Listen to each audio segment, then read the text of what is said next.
It's the early morning of February 28, 1994, and 6 volunteer pilots are on a bombing mission in violation of a NATO no-fly zone.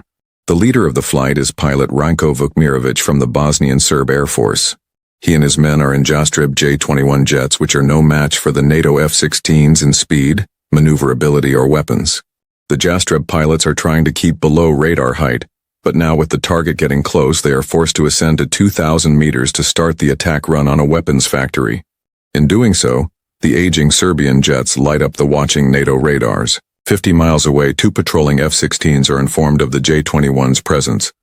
Black Flight, you have 6 bogeys, BRAA 320 for 52 at 7,000. Flanking. Copy that. The F-16s bank towards the target. In an attempt to shorten the war, NATO has set up a no-fly zone, and the F-16s have been sent on a route to intercept. Vukmirovic gets a visual on his target and arms his bombs. The flight positions themselves in pairs, one after the other. When suddenly a transmission comes through the radio. American aircraft ahead of you. A pit grows in Vukmirovic's stomach.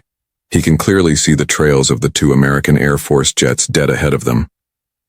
He takes a deep breath. I see. Let's go.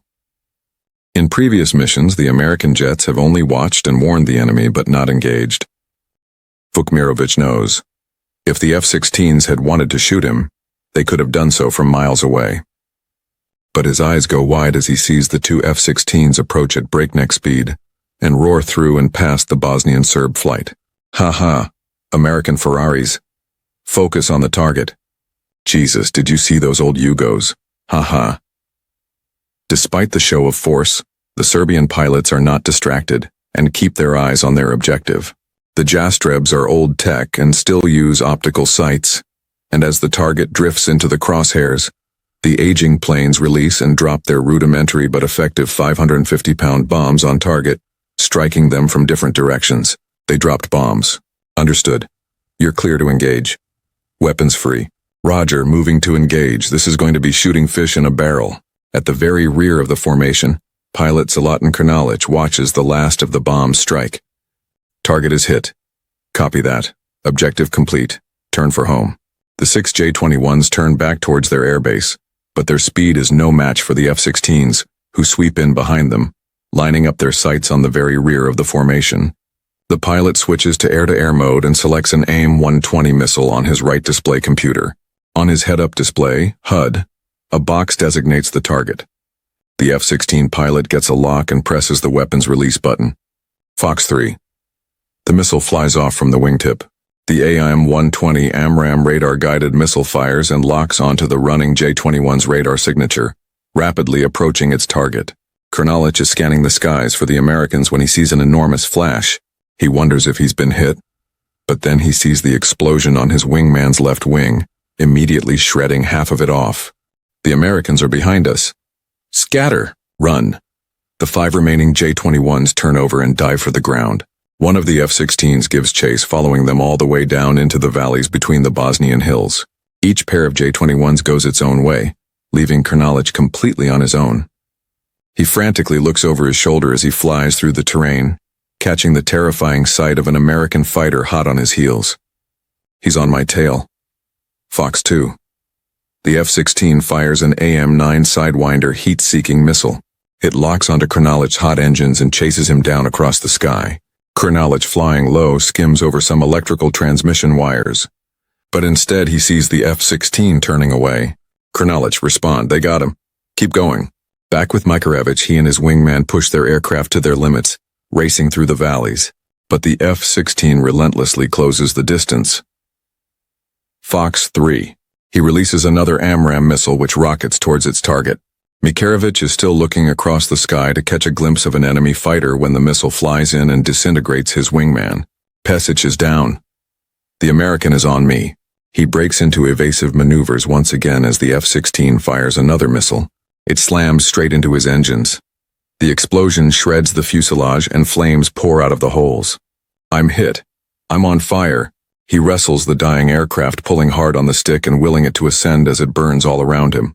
As flames engulf the cockpit, Milarevic pulls the canopy emergency handle and ejects.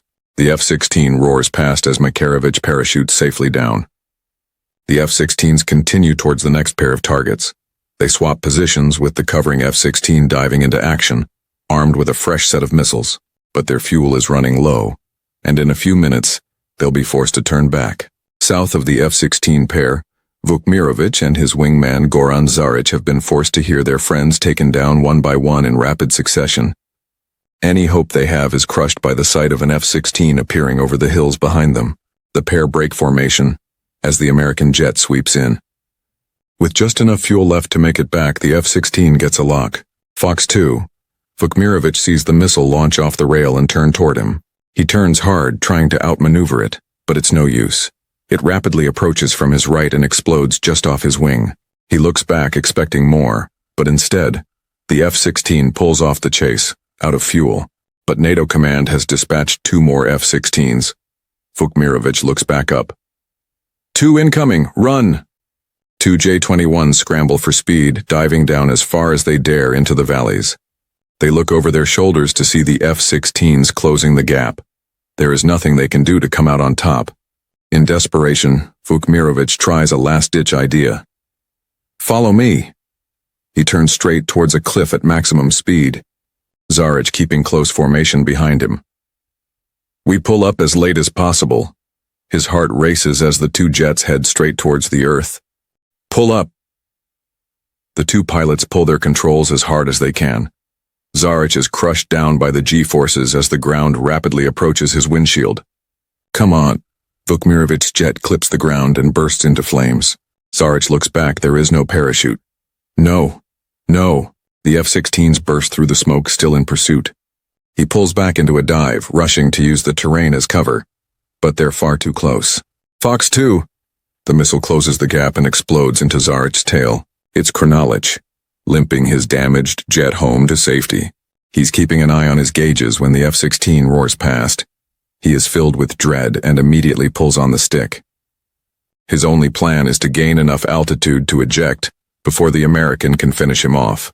The F-16 gets behind him, and he grabs the canopy emergency handle. But then the F-16 pulls up alongside, matching his speed. He locks eyes with the enemy pilot. The American salutes him and flies away.